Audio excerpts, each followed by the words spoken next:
Oiga, antes de cerrar el tema para pasar a todas las cifras de la pandemia y todo esto, sí vale la pena retomar el debate de fondo que había en ese momento cuando se produce el hecho. Y es si los congresistas deben de bajarse o no deben de bajarse el sueldo, ya que están virtual y no están yendo. Recuerden que les dan unas bonificaciones o unos auxilios porque están en las regiones, les dan tiquetes, se tienen que trasladar, alojamiento y todo esto. Pues no se pudieron poner de acuerdo en el fondo. Hubo varios congresistas de la comisión que definitivamente le dijeron no a esa posibilidad. Aquí está Rodrigo Lara, ya decepcionado cuando pues no se pudo. Querían que quedara el sueldo en 14 millones. Aquí está.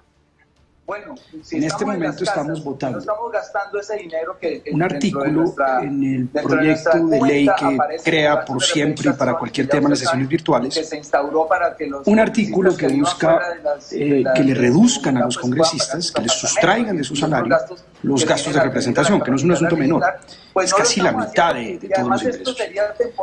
Pues porque si deciden quedarse en su casa, si deciden que no se van a desplazar, si deciden que su trabajo es espichar un botón llamado a lista y otro, y después pueden regresar a su cama o a otras actividades, lo decente, lo digno, lo mínimo, lo lógico con el país, pero sobre todo lo moral y lo ético con este país es que renuncien a esos gastos de representación.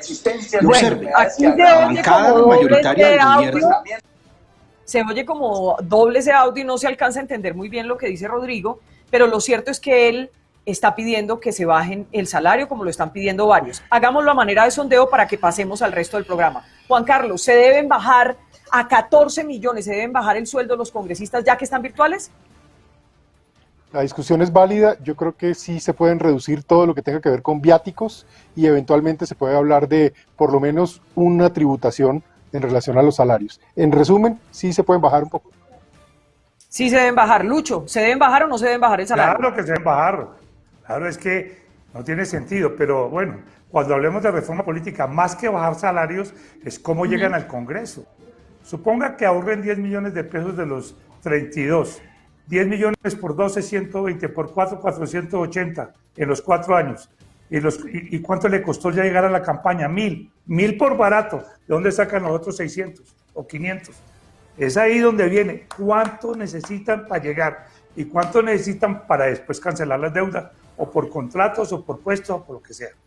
O sea que usted dice sí, que se bajen el sueldo. Claro que hay que bajar.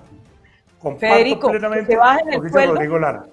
Los congresistas, ya que están virtuales, sí o no, están proponiendo 14 millones de pesos como base. Yo estoy completamente de acuerdo con lo que ha planteado Rodrigo Lara y muchos otros congresistas de todas las orillas políticas. ¿Por qué? Porque hay que volver a poner en contexto esto, Vicky. No es solo se bajan el sueldo, no, sino que es que hoy no están viajando hasta Bogotá, tienen unos viáticos, tienen unos temas de representación y si están en sus casas no tienen por qué recibir esos recursos.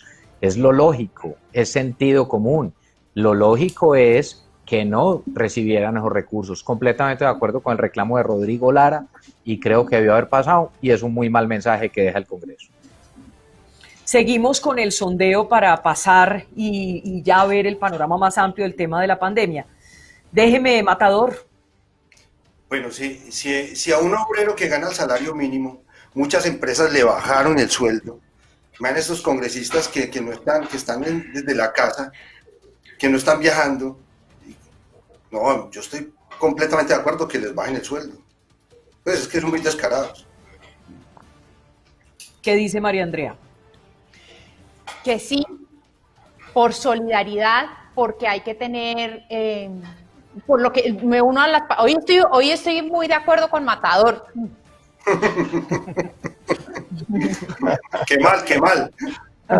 ¿Será que estoy pensando en algo mal? Sí. Piensa mal y acertarás. Estoy muy de acuerdo con Matador, pero es que yo creo que ahí hay detrás algo muy importante y es cuando ella propuso con Claudia López la consulta anticorrupción, uno de los puntos por los que votó además 11 millones de colombianos fue la disminución del sueldo. ¿Por qué se salió Angélica Lozano de la sesión? La pone en evidencia Gustavo Bolívar y ahí es donde viene... No, pero ella dejó una constancia, Andrea. Ella dejó una constancia de indignación realmente. Pero porque y además estaba, quitó todas las proposiciones que tenía sobre ese la, tema. la constancia la deja sobre el retiro de la sesión en una parte, pero entonces, ¿por qué le da tanta rabia a ella? ¿Por qué no ingresa a la segunda parte en la parte de la votación? Es que ahí es donde está la duda, ese es el tema de la duda, ¿por qué no entra y por qué no entra en el momento en el que se está votando eso y deja a los compañeros que apoyaron la consulta anticorrupción, pues en este momento que se podía haber bajado, se necesitaba esa presencia de ella, porque por más constancia se necesitaba. Ayer se hubiera podido resolver el tema del salario de los congresistas y hoy estamos hablando de la madreada. Madrazos, pero ayer se hubiera podido resolver. Entonces, pues sí, las constancias maravillosas, pero lo cierto es que no hubo votación a favor de la reducción de los salarios. Para que pasemos entonces al amplio tema de la pandemia. Sí, Vicky, yo creo que este tema ya es sí porque se genera debate muy de fondo y es importante, pero también hay que preguntar algo, es con qué justificación les van a llegar recursos a los congresistas que son por concepto de viáticos, de viajes, de representación, sabiendo que están desde sus casas. Es que eso debería tener simplemente una consideración administrativa desde el Congreso, desde la Secretaría General, y es decir, señores, que si usted no viajó, no se le paga. Si usted está en su casa y se le da unos gastos de representación por tiquetes, por viático y por lo otro, está en su casa, la razón es no pagarlos. ¿Cuál es la justificación ahora para pagar eso? Yo eso la verdad no lo entiendo y creo que es un tema también legal y tienen que dar ejemplo. Si están en sus casas y si no están viajando, ¿cómo van a recibir esos recursos? Yo la verdad eso no lo entiendo y creo que el país tampoco. Alguien me estaba preguntando que los que viven en Bogotá no reciben esos gastos de representación, pero tienen el mismo salario que los otros, ¿no?